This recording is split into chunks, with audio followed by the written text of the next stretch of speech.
Moja prednáška je teda na tému legislatíva a udržateľnosť v architektúre a vo výstavbe.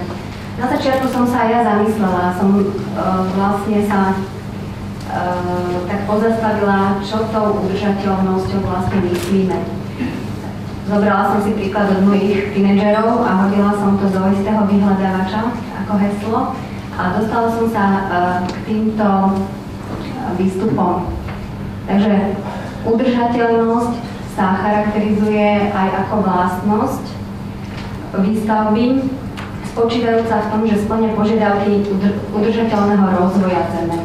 Je to také všeobecné. Potom ďalej na to nadväzovala, ale nadväzoval dodatok, že základom tohto uplatnenia alebo týchto princípov udržateľnej výstavby sú tepelnoizolačné a akumulačné vlastnosti budovy.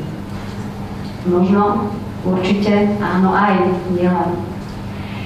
Ako sa hodnotí udržateľnosť? V čom spočíva vlastne to hodnotenie? Takisto som našla na internete.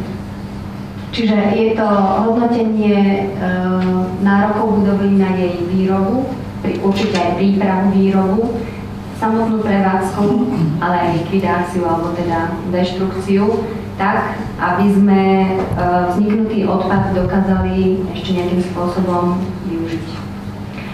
A našla som aj kritéria pre hodnotenie trvalo udržateľnej stavby.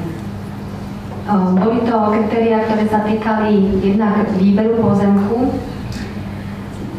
Už bolo spomínané, aká je dôležitá orientácia na svetové strany, samotná poloha a umiestnenie v nejakom súbore.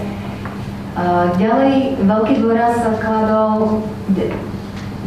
sa kladol aj na spotrebu energie. Tá bola tiež už dneska spomínaná v prvej prednáške.